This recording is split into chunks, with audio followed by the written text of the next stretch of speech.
this is chapter 7 of the book of Rob, Tests and Trials of a Blood-Bought Saint.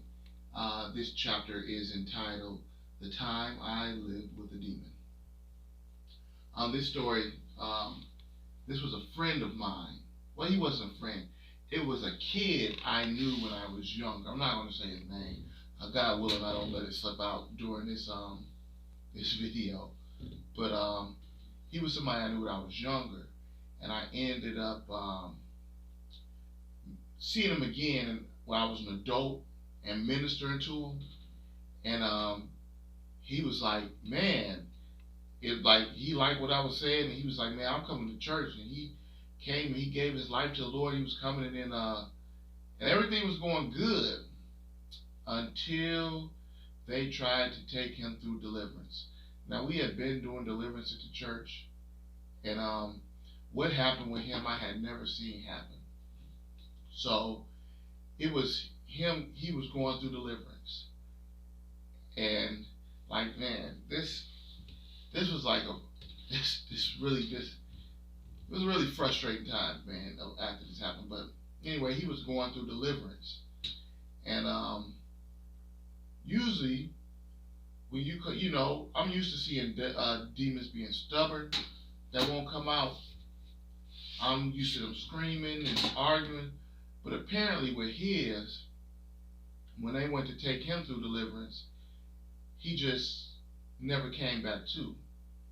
He just started spouting out random words like go, to, mall, week, year, friend, bad, good. And he just wouldn't stop. No matter what they said, he would not engage and respond with them. And so the apostle stepped in and he tried to do it, and he was like, in the name of Jesus, he said, you doing this? He said, this ain't no demon. He said, because I use the name of Jesus and you still doing it. And I know it's not a demon. This is you. Which I come to find out later, that's not how it works at all. No. Demons don't always obey the name of Jesus when you say it. I'm still haven't worked out the hows or whys, but no, this one didn't. And so they just said take him home. So I go up to get him. I'm his friend.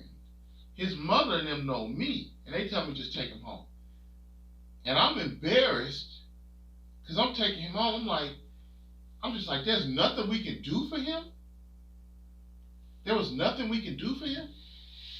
But nope, they just had me take him home. And his mother took him aside. I said, well, he just won't stop doing this. They took him to the doctor, and they said, the deliverance he was going through probably triggered this or whatever. And they put him on some meds. And he called me, but still, he came right back to church. He was on his meds, and he was coming to church, but he wasn't the same. It would be when he laughed, you could tell it was something else behind it. But I'm like, if they couldn't deal with it, what was I going to do? The whole church, I wasn't doing the deliverance.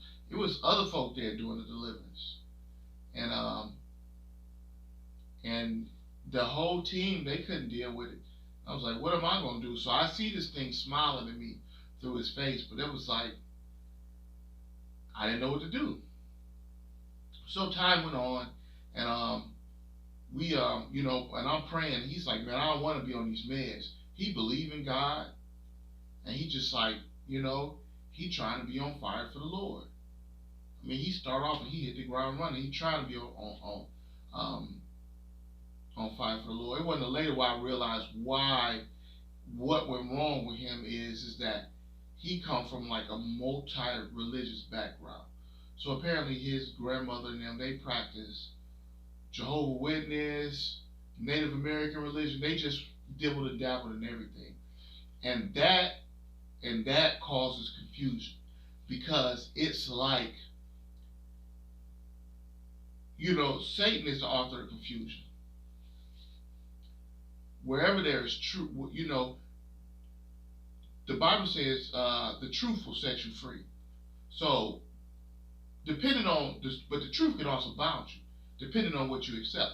I'm I'm saying that it doesn't have to be truth. You just have to accept it as truth.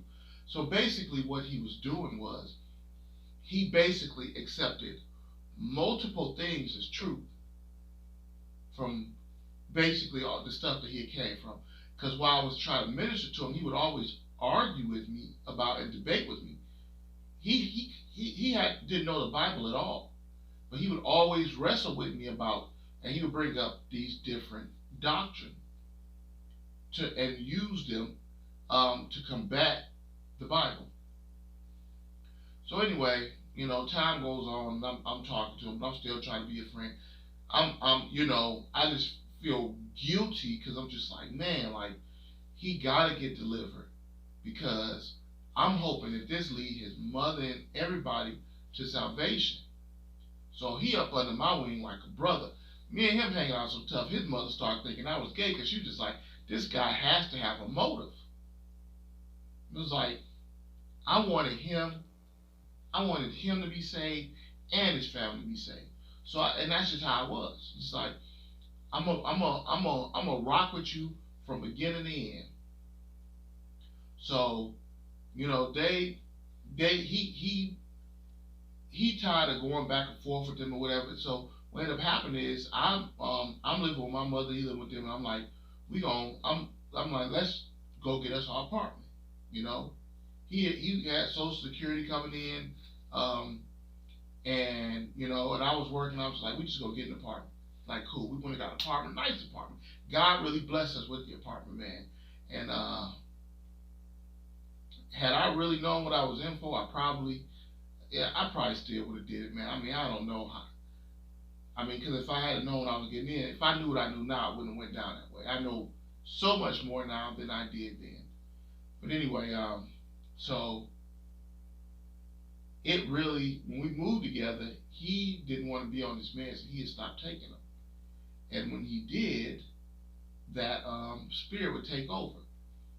And its objective was to kill him.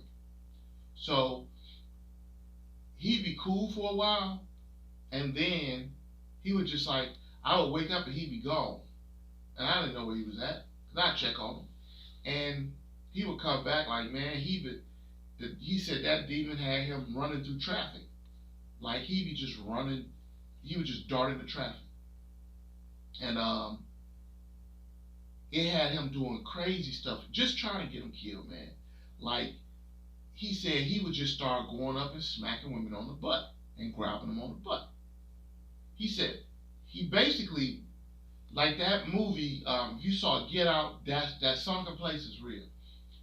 He knows that it's something telling him to do it, but he is overwhelmingly compelled to do it. He said he could see himself doing it, but it was like it had overwhelming control over him. So it'd be like, do it, and it, like a lot of times it would come out of his mouth what he wanted to do, smack him on the butt, and then he would go do it. So this one day, man, I get a call. We going back and forth. I get a call. He in the hospital.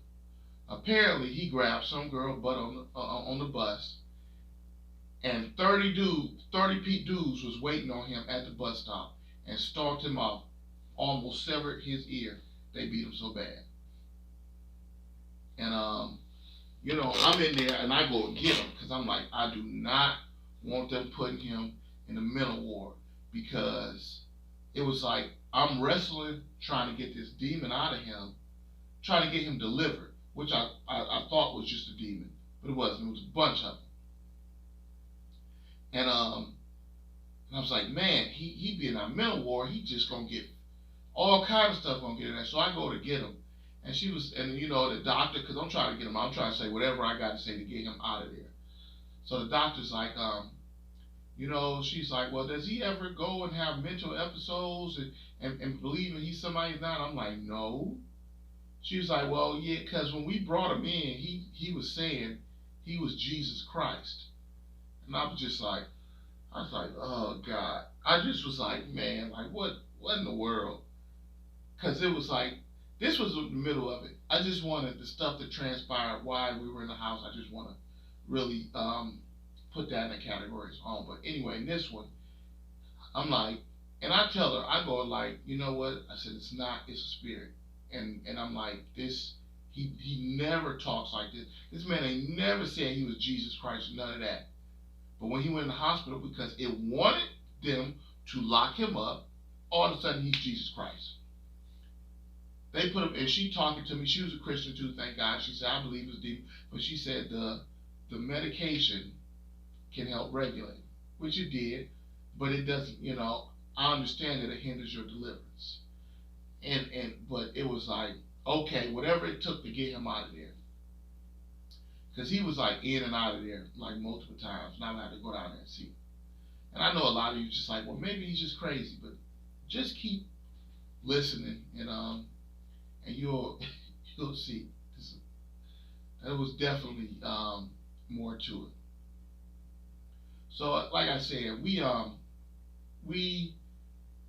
were living together, and I was cooking and stuff, and like it caused him to eat massive amounts of food, disgustingly amounts of food. Like my mother, she was like teaching me how to make stuff, so I made like 2 baked chickens, put them in the refrigerator. I will come home, and he will have clean to the bone both of those baked chickens.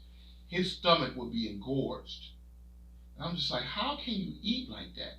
He would literally eat everything in the refrigerator, engorge himself. I'm like, man, like, what is wrong with you, man? Like, how can you just dare eat that? Sometimes I was talking to him. Sometimes I was arguing with them demons. It was just like went back and forth. And the reason like I moved him in, like people was like, I wouldn't have did it. But at that time I was like, I was cocky, man. I was just like, no, he gonna get delivered. I was just so in love with God. I just felt so empowered. That was like there was nothing I could do, and I was like, if anybody can help him, it's me, and he gonna be set free. So one day, I put my hand on his stomach, and I started praying for him. I was praying for him. I was like, man, those suckers gotta go. And I thought I was prepared. I thought I was bold and all that stuff. And I was praying for him. And all I heard out of his mouth was like, I'm not coming out of him. We going to hell together. He gonna burn with me. And and I was stunned. And I realized at that moment, I'm in here by myself with this demon. And I got a little afraid. I wasn't like, oh I gotta get out of here. But I was like, I was trying not to let the demon know I was afraid. But I was like, man, I'm in here by myself. And this boy is just straight up talking through him. And that's wild. Because it clicked on me. I was like, this thing, it wasn't trying to destroy his life. Its goal was, it wanted him to go to hell. And it was going to do whatever it had to do to make sure that he went to hell. And I was like, man, that really like opened my eyes. I continued to pray for him. It was a whole ordeal. That demon was, this is the thing, man. I was taught like you ask the demon his name and all that stuff. Man, don't do that. Don't do it. Because the weaker ones will tell you, give you information, but the stronger ones will straight up lie to you. They told me that if I hit him in his stomach hard enough, they would spit that demonic seed that's in his stomach up, man. And I got to popping that boy in his stomach, man. Oh, man, I was tearing that boy up. I just thought, I was like, you're not hitting, and it was just telling, you're not hitting him hard enough. Man. And I was listening to this thing because every other demon I had encountered, when we told him, when we dealt with it, it came out. But this was on a level completely, I was out of my league. I'll admit at that time, I was out of my league. But I was learning because I was standing before the face of God like Lord, what's going on? Like, how do I do this? And this was the thing. God was steadily trying to show me what to do for him. But I was trying to incorporate what I was taught in was what God was told me. And that was what messing everything up. I mean, it was a a very like stressful time for me, man. It was. I don't look back on that time fondly. It was like, but I learned so much from that demon, man. Like about music. Like these demons be bringing these people music, man. These artists and stuff be straight up listening to. You be thinking people gifted and talented, but it be demons, basically giving them that talent. I went to the bathroom, walked by the bathroom one day, and he was in the mirror, like make it like it sounded like a beat machine was coming out of his mouth, like he was doing several beats at once. It was cold, and he was just gigging. Boom, boom, boom, boom. I can't. I'm not even gonna try to do it, but it was like 7 beats, and it was cold. And I asked him, and when he, I was like, man, and I asked him later on, I was like, man, how you learn to know to do that? How you learn to do that? He said, do what? I said, man, you was making like 7 different beats and beatboxing in there. He was like, I don't know how to do that. I was like, what? It's like, yeah, I don't know how to do that. It's like, man, this demon is just walking around my house. I'm just like, God, what am I supposed to do? So, another time, it was, this was a thing, like, people be like, oh, go to church, go to church, go to church. Going to church is good. But understand, going to church does nothing to cast out the demon. It doesn't. Let me tell you, I would play my gospel music, and I'd be playing it, and he walked by, and he came in my room. It was to the point where I knew when it was a demon and knew it was him. And it was just like that annoying roommate that you were living with. And I was just dealing with it because I figured your time is coming, and I'm gonna get you out of there one day. And I was playing my gospel music, and he said, man, I hate God's music, but I can listen to it all day. I do go to church, This is demon talking to me. It was not him.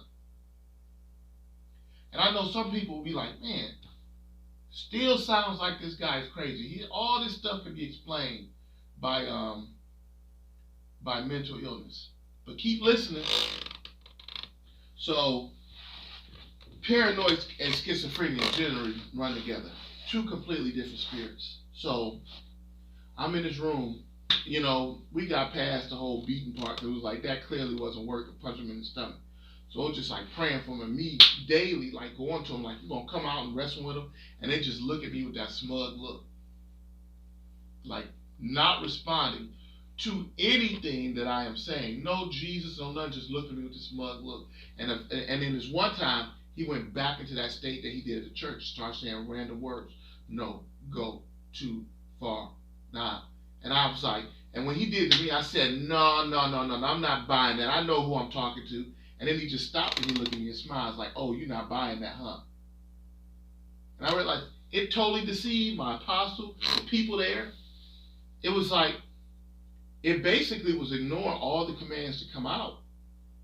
But it was like, once it realized, like, it knew that I was talking to it and not him, it wasn't just it just was like, oh, okay, well, this ain't working. And went back to talking to me regularly. So one day, he was talking to me. And he was like, the times where he was himself, man, I was so happy. But it was like, he was, it was like peace, because it was like peace. I can have peace, basically. Because I stressed about him all the time. Because it was like the whole running through traffic. I had to watch him all the time, man. And it was just like, man, like God. And I'm looking to the people at church, and they're like, yeah, we need to do this, we got to do that for them. But nobody was helping me. Everybody was saying what they was going to do, but nobody did anything. Nobody offered to help. And I kind of understand, because it was like they were telling me what we need to do, and I was listening to it, but they're like, oh, we need to just get up, we just need to just pray for him in shifts until all that stuff come out. I was like, sounds good. When we gonna do it? Nothing. And I was so frustrated. So one day, he was in his room, and he was talking to me, and he was telling me about how that paranoia was making him thinking he had all these random diseases and stuff. Convinced him that he had AIDS and and what is it, hepatitis, all kind of stuff. So he was like, man, he said, I know I don't have AIDS. He said, you know, I know I don't have AIDS. He said, I'm probably still gonna go to the doctor and check, but I don't have AIDS. I'm pretty sure I don't have AIDS. He was like, but I'm gonna go to the doctor and get a test because I might have AIDS. This is all in the same sentence. Him saying this stuff, and I'm just like, he was like, because I just want to make sure and go get checked out because I probably have AIDS, and he was like, and so when I get that test, but I'm going to get tested, but I know I have AIDS. And the minute he said, I know I have AIDS, the lights dimmed. The Like in scary movies, how they say that gloom comes down. It was like gloom just filled up the room, and the lights started dimming. It was like this heavy presence came down. It was because that spirit was like, was out, but it was like, I'm coming in, I'm coming in. And when he finally acknowledged, that's why I was like, man, life and death is the power of life and death. Life and death is in the power of the tongue.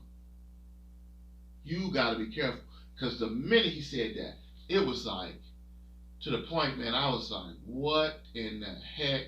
Because it wasn't something like, did that just happen? It was like, no. It was like it was just like dimmed and gloom. And it was like, oh crap, man. So my thinking was like, man, it's this presence in your room. I don't know what, because I would go through his room, man. I was just like, how is this thing feeding itself? How is this staying strong? So I would just go through his room. I ain't asked. I'm like, man, I'm going through your room. Find out. I would find like CDs and like worldly CDs and stuff, like Method Man dressed as a Balfour Man. Man, I ain't asked nothing. I threw all that stuff out. Threw it out. Still nothing. Still nothing. Just no change. So one day he's sitting here and he just like, man, he just got this defeated attitude. He just like, man, he was just tired. So I was like, it's just your room. I was like, my room prayed up. I said, man, you come in my room and you sleep on the floor. I was like, them things ain't gonna mess with you in my room. Man, I was not as bold as I am now. And so what happened was he was on my floor, the lights were off. All of a sudden, I hear something against my wall go blam! Like loud. It was loud. Like something was slammed up against my wall. Nothing was on my floor. He was in his night clothes. He ain't had no shoes on. I turned my light on. There's nothing on my floor to show something was thrown against that wall. And I said, bro, you got to go back in your room. I can't do this. I punked out. And that's all it wanted. It wanted to get to him, and it wanted to punk me, and it did. I let the devil punk me that time. And I was just like, I'm fishing because I don't know what to do. Because I'm like, how do I win it? What do I do? It was like, I was like, man, I was trying not to lose faith, but it was like, man, he want to be delivered. He's trying to live right. And I just couldn't get anywhere. It got so to the point where it was just like I would just be up all night. Like I would have to get up for work in the morning, but I would stay up trying to make sure he didn't. Because what would happen was like I would stay up with my door open. His room was to the far side. The door was, he had to walk past my door to leave out. So I would just lay in my bed watching the door to make sure he didn't leave. And if I nodded off for 15 minutes, I would get up, oh, let me go check on him. Gone. It was like the minute I fell asleep, that demon was like, okay, you can go now. Like I was watching, either put me to sleep or whatever. And he was gone. I was just like, man, it's gone again. And I just had to wait and pray that he okay. And that's all I had to sit and wait till he came home and pray that he was okay. And then it was like, man, and then, he'd literally be up. That demon would keep him up all night. And one day it was like a dog on me. I was like, God, how can that demon have him up all night? Your spirit is stronger than that demon. If he can stay up all night, surely you can keep me up all night. Surely I don't need sleep. And from that day on, I didn't need sleep. I would literally stay up all night, and I'd just be like, man, I've been up all night. I'm going to be so tired of work. Never got sleepy. This went on days. Days, no sleep, no problem. I'm functioning. I'm not tired. I'm not exhausted. I was fine. I was able to watch his butt all night. Every now and again, I would doze off. Not because I was tired, because I was bored. You know, being up 24 hours, it was like, and this is boring. You know, I started praying a lot and reading a lot, but after a while, I was like, man, this is boring. And I was like, and I just started going back to sleep again. But it was like, but the more that this thing had over him, it was like it just slowly gained more power over him, where he just started obeying it. Man, I would come in and going. He started drinking like 40s. He started bringing in like you know, this was, when was this? This is I say late 90s, early 2000s. Probably early 2000s. This was. Yeah, early 2000s. So you know this. He got VHS tapes. I know some of you may not know what that is. Go look it up. But and he getting rap videos with the girls twerking and stuff. The you know, the Southern Crunk with all the girls twerking and stuff in. And I guess he was using that stuff to masturbate too. And it was just like all this stuff, man. And I was just like throwing this like, man, what is you doing? What is you doing? Because it was like he was going back and forth, and then he just stopped coming back. He was functioning, but it wasn't him anymore that was functioning. It was a demon that was functioning within him. Before it was him and it was a demon. Then it became, and when he was a demon, it was like having him doing all kind of crazy stuff. But then it got to the point where he was functioning like that. He wasn't running through traffic. He was walking around. If you was talking to him, you think if you had just met him, you would thought he was normal. But the people at the church knew that wasn't his persona. That wasn't his personality. So it was like, man, they was like, man, you know, they was like, he cute, but they was like, man, his personality, he is off. And the reason I'm mentioning that he was cute, because this is what started happening towards the end. That demon, he was a goofy kid, man. The normal one, friend of mine, was a goofy young guy. He had no swab to him at all. But when the demon took over, all of a sudden he became this suave guy. And I came in one day because it was like he had stopped. Because, you know, I would take my half to rent to the rental office and he would take his half. And then they came and told me, it's like he hadn't paid his half to rent 2 months. So I'm like, man. So I go to his room thinking, nah, I should have took control of that. But, you know, I was looking at him, I was trying to treat him as an equal and not as me trying to parent him or anything. So I go to his room, I open up the door, all I see is some girl legs in the air and him right between them, just going at it. And I'm just like, what the heck is going on? What did you do? He like, man, I'm like, and I'm going in, I'm just like, what the heck? Like, because I know it was the functioning demon, but it was like, I'm dealing with the situation the best I can. I don't really know what to do but to try to get along with this demon. You know, other people like, put him out, but I'm just like, I'm still believing eventually we were going to get the victory. So I'm just like going, I'm just like, man, so I'm talking to the girl, I'm like, man, what did you do? I said, the dude you talking to is not the real one. You do not need to be. I'm lecturing this girl. She holding up cover, and I am lecturing her about this dude. And he get upset. He's like, man, I don't appreciate you putting my business out there. I'm like, man, I don't care. You sitting here contaminating this girl with all kind of demonic stuff. No, I'm a warner. And I just kept telling him, man, it was like, I would come home from work, because on the weekend I would work overnight, and I would come in, and he'd be shoving girls out the door. These women sleeping with a demon and they don't even know it. And I'm sitting here like, God, uh, what do I do, man? What do I do? I even started taking him to churches that did deliverance. Man, one thing that demon did was good at is when it didn't want to be. This was I'm jumping back. When it didn't want to be cast out, it would act a fool. So when I took it to a different church, it'd be a completely different personality. He'd start talking and say he's somebody else. And like, man, I took him to church and he was like, man, where the F is this? This ain't my MF in church.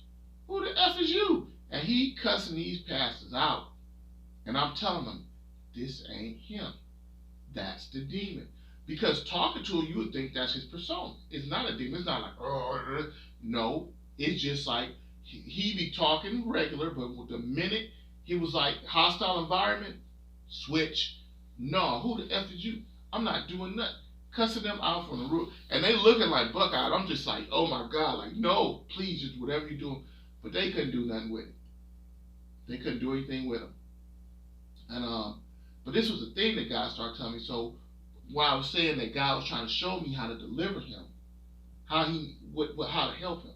So the only progress I ever made was like, because when I would try to minister, I was like, man, going through like what else can I do? And it was like, he don't have enough word, he don't have enough truth in him. It just dawned me, he don't have enough truth in him to combat these lies that the devil's telling him.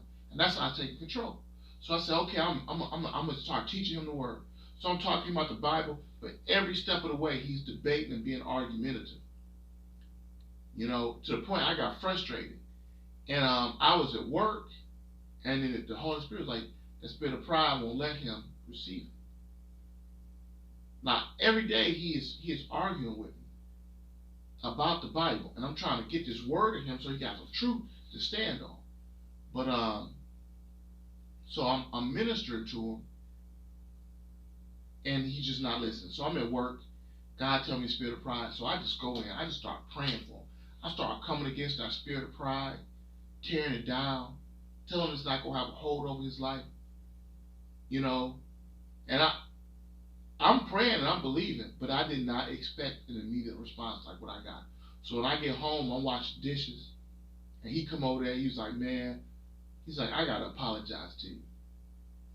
He was like, this is a time when he was like conscious. He was like, man, I just realized I be arguing over the Bible with you. He said, and I don't know nothing about the Bible. He said, man, I apologize. I was like, what, man?